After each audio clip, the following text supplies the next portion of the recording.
मुझे बताएं, क्या इससे अदालती निज़ाम से आप क्या मायूस हो गए हैं कि अब आपने सुलह की तरफ आ गए हैं आप इदारों के साथ? क्योंकि हफ्ता पहले तो बड़ी सख्त ललकार थी तहरीक इंसाफ की तरफ से। एक हफ्ते में जो मौक़िफ़ है काफ़ी उसमें नरमी दिखाई दी, जो आप पैगाम भेज रहे हैं अब सिपा सालार को सुलह के लिए। क्या यानी कि आपका अदालती निज़ाम पे अब आपका वो एतमाद उठ गया कि भाई फैसले हो के भी हमारे हक़ में हमें कुछ मिल नहीं पा रहा, कि जिस तरह से खान साहब भरी हुए केस के अंदर लेकिन रिहा नहीं हो सके, मखसूस नशिस्तों का फैसला आपको सुप्रीम कोर्ट से आपके हक़ में आया लेकिन वो नशिस्तें आपको नहीं मिली, इसलिए आप क्या सुलह की तरफ जा रहे हैं? आप पहली बात यह है कि मैं तमाम जजेस को सलाम करता हूं जिन्होंने इतने औखे हालात में पाकिस्तान तहरीक इंसाफ को इंसाफ दिया है, चाहे वो लाहौर हाई कोर्ट की चीफ जस्टिस हो ट्रिब्यूनल के हवाले से, चाहे जो बेंच हो जिसने स्पेशल सीट्स दी हैं।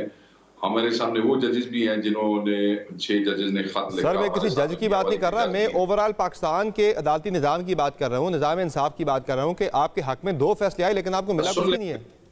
मेरे निज़ाम की बात कर रहा हूँ, मेरी बात सुने ना। तो मैं और गल मुकावांगा तो तोसी तोड़ी गल जी लंबा सवाल ये तो मिस इंटरप्रेट करके जो मेरे सवाल दूं मैं इसकी दोबारा तस्दीक नहीं मिस इंटरप्रेट नहीं करता सर, मैं बड़ा पुराना बंदा जी, मैं सवाल बिल्कुल मिस इंटरप्रेट नहीं करता, but this is my choice कि मैं उसको किस तरीके से जवाब दे सकूं।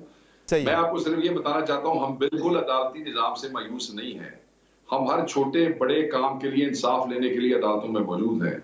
खा हम पे एंटी करप्शन के पर्चे हों, हम अदालत में इंसाफ के लिए जाते हैं। खा 9 मई का मामला हो, अदालत में इंसाफ के लिए जाते हैं। खास स्पेशल सीटों का मामला हो, हर चीज के लिए अभी भी जो हमारे ऊपर पकड़ धकड़ हो रही है इसके लिए सो बिल्कुल नहीं।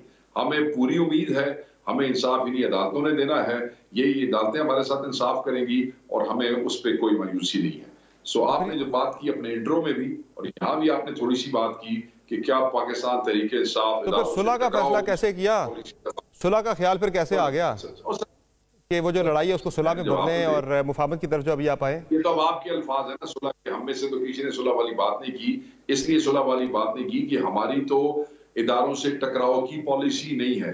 मगर जिसले तुहानू मार पई पैंदी पई हुए उसको रोकना या डिफेंस में जाना, उसको लड़ाई नहीं गिना जाता, उसको टकराव नहीं गिना जाता। पार्टी अपने दिफा में कोई काम करती है। अगर कोई मुझे मार रहा है, मैं उसको रुकावट की कोशिश कर रहा हूं, तो वो दिफा है, वो लड़ाई नहीं है। आप लोग ये अल्फाज हमारे मुंह में डालने की कोशिश कर रहे हैं जो हम बिल्कुल नहीं करेंगे। ना हमारा टकराव था, हमारे साथ इंडिविजुअल ने ज्यादती की, उन इंडिविजुअल्स को पार्टी टाइम टू टाइम जवाब देती है।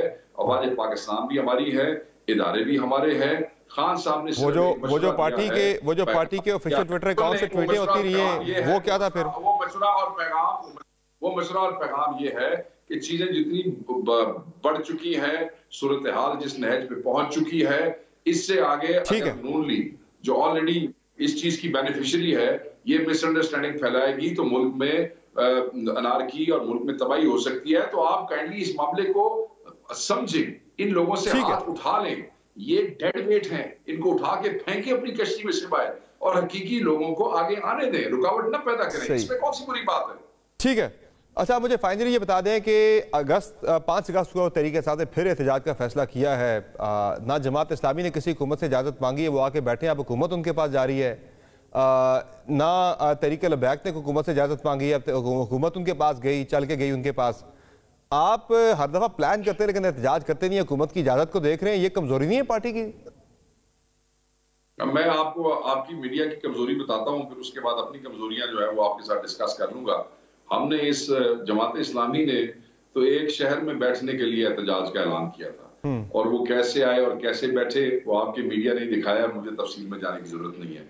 हम हर पार्टी के एहतजाज के हक को एहतराम से देखते हैं, चाहे जमात इस्लामी करे, चाहे पीपल्स पार्टी करे, चाहे कोई भी पार्टी एहतजाज करे हकूक के लिए, हम उसको एहतराम से देखते हैं। मगर एक तरफ वो एक शहर में बैठने के लिए आए थे और हमने पाकिस्तान के हर शहर में रैली निकाली है, कितनी आपके टीवी ने दिखाई है।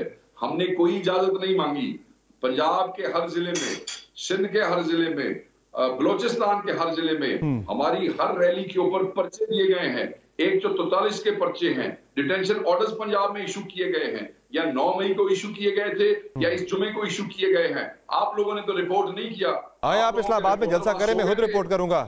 आप आए इस्लामाबाद में जलसा करें, मैं खुद रिपोर्ट करूंगा। आप आए इस्लामाबाद में जलसा करें, मैं खुद जाके आपके जलसे की कवरेज करूंगा। एक साहब तुम आओ इस्लामाबाद जलसा कर लो, मैं खुद कवरेज करांगा।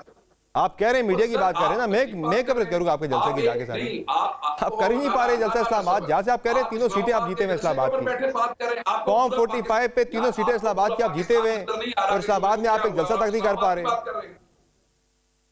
ये कॉम्प्रोमाइज है, कमजोरी है, या ये क्या है? मुझे इस बात की समझ नहीं आई शेख साहब।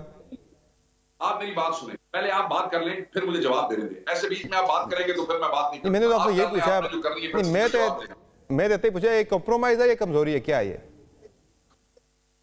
ना एक कॉम्प्रोमाइज है, ना एक कमजोरी है।